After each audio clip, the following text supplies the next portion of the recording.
اعوذ باللہ من الشیطان الرجیم بسم اللہ الرحمن الرحیم اللہم صلی علی محمد وعلی آل محمد۔ اللہ جل شانہ کا بے حساب کرم احسان اس ذات کا کہ جس نے ایک دفعہ پھر قرآن مجید سمجھنے کے لیے یہاں پہ ہمیں اکٹھا کر دیا۔ آج ہم انشاءاللہ 8واں پارہ سورہ الاعراف کی آیت نمبر 27 سے اپنا سبق شروع کریں گے۔ اعوذ باللہ من الشیطان الرجیم بسم اللہ الرحمن الرحیم۔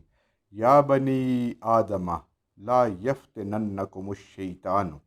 کما اخرج ابویکم من الجنت وینزع عنہما لباسہما لیریہما سوآتہما انہ یراکم هو وقبیلہ من حیث لا ترونہم ان جعلنا الشیاطین اولیاء للذین لا یؤمنون۔ قصہ آدم اور ابلیس بیان ہو رہا ہے۔ پچھلے آیت میں ہم نے پڑھا تھا اللہ تعالیٰ نے انسان کو لباس عطا فرمایا جو اللہ کی بہت بڑی نعمتوں میں سے ایک نعمت ہے، اور شیطان نے سب سے پہلے انسان کے اوپر جو وار کیا اور جو بنیاد رکھی وار کی وہ ہے انسان کو بے لباس کیا، انسان کو برہنہ کیا، ہمارے آبا و اجداد کو۔ اسی کا ذکر ہے یا بنی آدم، اے تمام کی تمام انسانوں، بنی آدم آدم علیہ السلام کے اولاد، کیونکہ آدم علیہ السلام ایک جان تھی جس سے پوری اللہ تعالیٰ نے یہ انسانوں کو پیدا کیا، جتنے کائنات میں موجود انسان ہیں،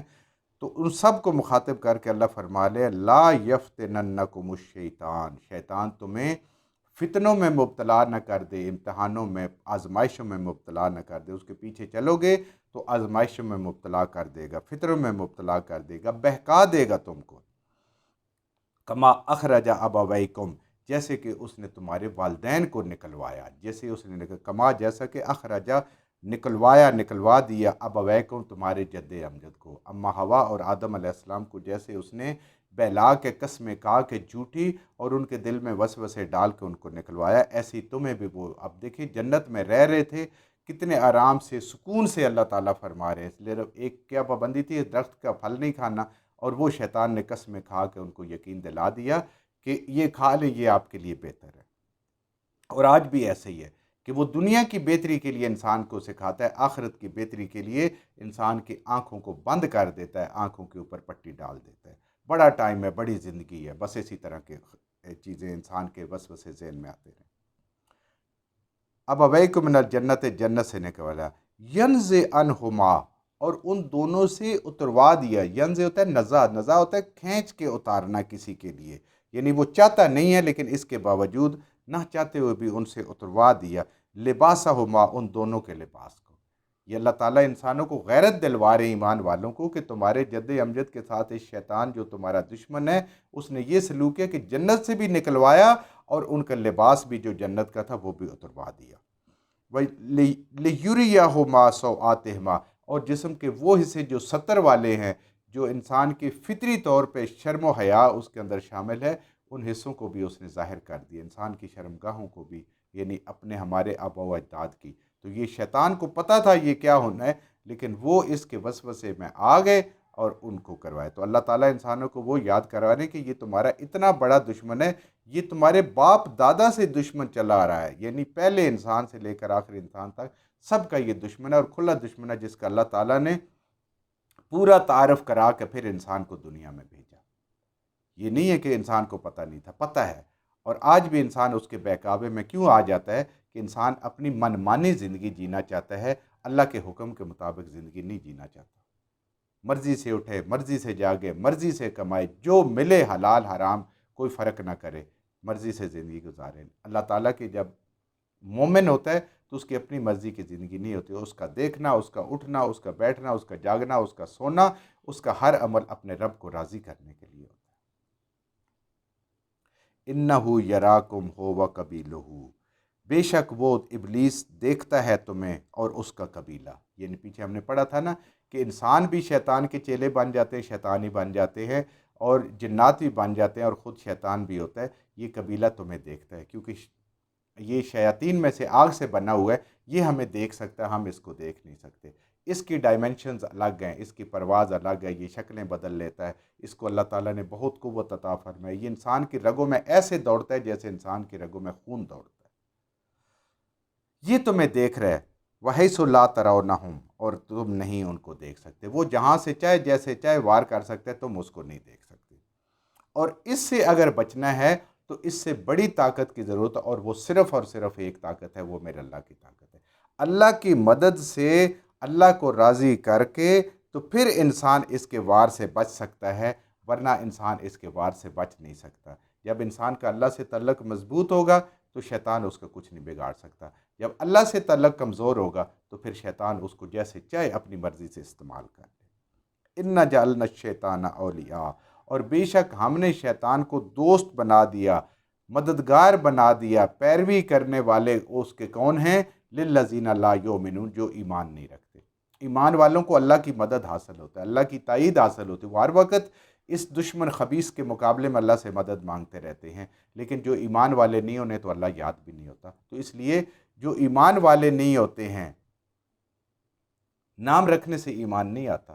ایمان دل کے اندر ایک طاقت کا نام ہے، جب انسان کے اندر وہ ہوتی ہے جو انسان کو فجر میں بھی جگا دیتی ہے، زور میں بھی جگا دیتی ہے، کاروبار بھی بند کروا دیتی ہے، اللہ کے راستے میں خرچ بھی کروا دیتی ہے، دوسروں کی مدد پہ بھی آمادہ کر دیتی ہے، یہ ہوتا ہے ایمان، خالی نام سے نہیں، یا مسلمانوں کے گھر پیدا ہونے سے نہیں ہوتا۔ تو شیطان دوست ہی ان کا ہے کہ جو اللہ تعالیٰ کے نافرمان لوگ ہیں، ایمان نہ بن، ایمان سے دور لوگ ہیں۔ وَإِذَا فَعَلُوا فَاحِشَةً، اور جب کرتے ہیں وہ کھلی بے حیائی،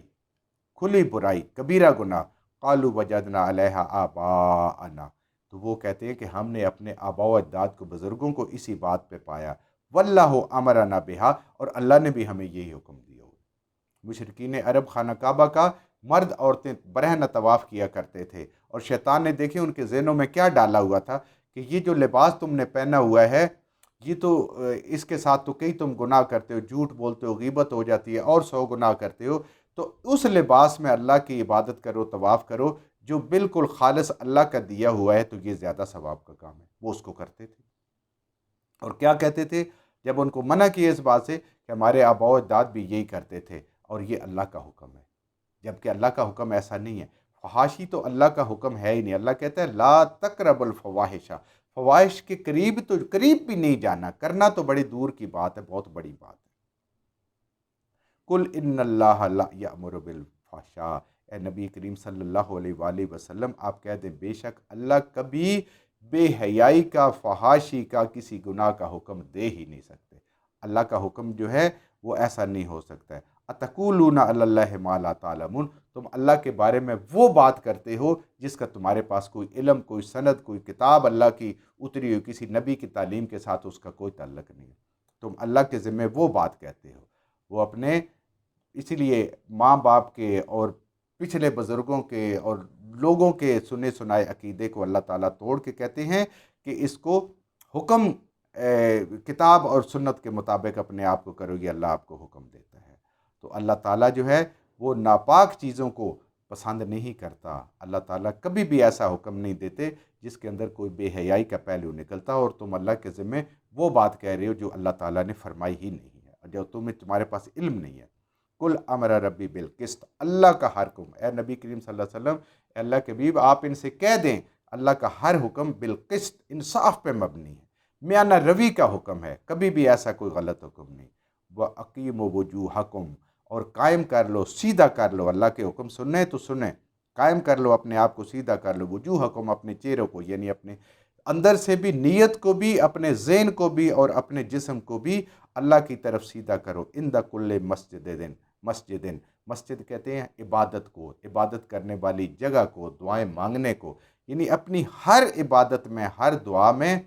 خالص اللہ کی طرف سے، اپنے دل سے، اپنے ذہن سے، اپنے جسم سے اسی کی طرف متوجہ ہو، یہ اللہ حکم دیتا ہے۔ وَدْعُوا مُخْلِصِينَ لَهُ الدِّينَ، اور خالص شرک سے پاک کر کے بلاؤ، دعائیں مانگو اس ذات سے، خاص کر کے صرف اللہ کے، اس کے دین کے لیے۔ یہ اللہ کا دین ہے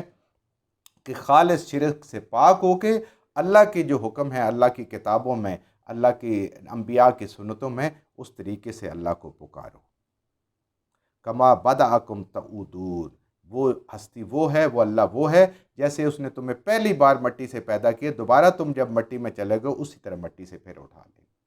دوبارہ بنائے گا بھی وہی، پہلی دفعہ بھی اسی نے بنایا ہے۔ میرے رب نے حکم دیا ہے میرے رب فحشہ کا کبھی حکم نہیں دیتے، بلکہ اللہ نے حکم دیا ہے انصاف کا، اعتدال کا، میانہ روی کا، اور اپنے رب سے مانگو، اپنے رب کی عبادتیں کرو خالص خالص اسی کی، بغیر کسی شرک کے۔ یہ اللہ کا انصاف ہے۔ یہ بے حیائی، اس سے تو اللہ تعالیٰ منع کرتا ہے۔ بے حیائی ابتدا ہے جو انسان کے ساتھ دشمنی کی ہے شیطان نے، اور یہ آگے پھر بڑھتی جا رہی ہے۔ بے لباس کرنا، آج ہم اس کو عزت کا مقام دیتے ہیں جو بے لباس ہوتے ہیں، لیکن اللہ تعالیٰ فرماتے ہیں کہ اللہ تعالیٰ سخت اس کو ناپسند کرتا ہے، اور یہ شیطان کا پہلا حکم تھا، پہلا وہ وسوسہ تھا، یا یہ وہ پہلا چیز تھی جو اللہ تعالیٰ نے، جو شیطان نے انسان کے ساتھ کی، کہ اس نے بے لباس کیا، اور آج انسان اس کو فخر محسوس کرتا ہے کہ اس کے لیے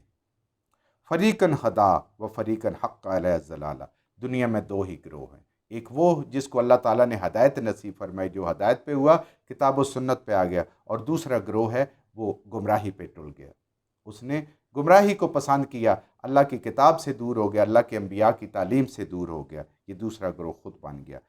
انہو متخذ الشیطان اولیاء من دون اللہ، یہ اس وجہ سے گمراہ ہوئے، گمراہی کا راستہ کیا کہ انہوں نے بنا لیا شیطان کو اپنا دوست، اپنا سرپرست، اپنا لیڈر، بجائے انبیاء کے پیچھے چلنے کے شیطان کے پیچھے چلے گئے، بجائے اللہ کی کتابوں کو قرآن کے پیچھے چلنے کے وہ شیطان کے پیچھے چلے گئے۔ انہوں نے شیطان کو اپنا لیڈر اور سرپرست اور اپنا دوست بنا دیا، اللہ کو چھوڑ کر۔ اللہ کو پکڑنا ہے کتاب اور سنت، بس اس کے علاوہ کچھ بھی نہیں۔ اس میں پوری زندگی کی صحیح سے یہ انسان کو اصل راستہ تعلیم مرنے تک مل جائے گا۔ وَيَحْسَبُونَ أَنَّهُمْ مُهْتَدُونَ، اور وہ یہ گمان کرتے ہیں، اپنے آپ کے زوم ان کا یہ ہے کہ وہ ہدایت یافتہ ہیں، وہ ہدایت ہے۔ یہ کسی انسان کی، کہتے ہیں کہ سب سے بڑی بدبختی ہے کہ انسان بھٹکا ہوا ہو لیکن اپنے آپ کو ہدایت یافتہ سمجھ رہا ہو۔ جو غلطی کر رہا ہے اس کو سمجھ آتی ہے مجھ سے غلط ہو رہا ہے، وہ ایک دن چھوڑ دے گا، وہ اپنی غلطی کی تلافی بھی کر لے گا، لیکن جو غلط کام کر رہا ہے اور کرتا صحیح ہے، شرک کر رہا ہے اور اس کو عبادت سمجھ کے کر رہا ہے، وہ کبھی بھی نہیں چھوڑے گا۔ یہ بہت بڑی بدبختی ہے۔ غلطی مانے گا انسان تو درست ہوگی، غلطی مانے گا تو نہیں۔ دیکھیں توبہ بھی تو ایسے ہی ہے نا، سب سے پہلے غلطی ماننا، پھر اس غلطی پہ شرمندہ ہونا، پھر اللہ کی رحمت سے امیدوار ہونا، پھر اللہ سے معافیاں مانگنا، اور صرف اللہ سے امیدیں رکھنا۔ اس لیے آباء و اجداد کے طریقے اور بزرگوں کے طریقے اور دنیا میں آسودہ حال رہنے والے یہ اپنے آپ کو سمجھتے ہیں کہ ہم ہدایت پر ہیں، کیونکہ ماں باپ کے طریقوں پہ چل رہے ہیں، بزرگوں کے کہنے کے طریقوں پہ چل رہے ہیں، اور دنیا میں ہمیں خوشحالی ملی ہے۔ اگر ہم غلط ہوتے تو یہ خوشحالی تو ہمیں نہ ملتی نا، ہم تو بڑے آرام کی زندگی گزارے ہیں، بس ہم اس میں مطمئن ہیں۔ اصل ہدایت صرف اور صرف قرآن سے ملے گی اور سنت سے ملے گی۔ اگر ہدایت چاہیے تو یہ ہدایت نہیں ہے جو انسان کو دنیاوی خوشحالی اور خوشحالی اور انسان کو جو خوشی کی زندگی گزار رہا ہے، یہ نہیں ہے۔ نہیں، اگر دین کے مطابق، قرآن کے مطابق زندگی ہے، نبی کریم صلی اللہ علیہ وسلم کی سنتوں کے مطابق زندگی ہے، تو بے شک تنگی ہے، تنگ دستی ہے، وہ زندگی کامیاب زندگی ہے۔ جو کچھ ہم نے صحیح صحیح پڑھا، اللہ ہمارے ذہنوں میں، دلوں میں بٹھا دے۔ جہاں جہاں پڑھتے ہوئے بولتے ہم سے غلطیاں ہوگی، اللہ ہمیں معاف فرما دے، اور ان غلط باتوں کو ہمارے ذہنوں سے، دلوں سے اللہ کی ذات نکال دے۔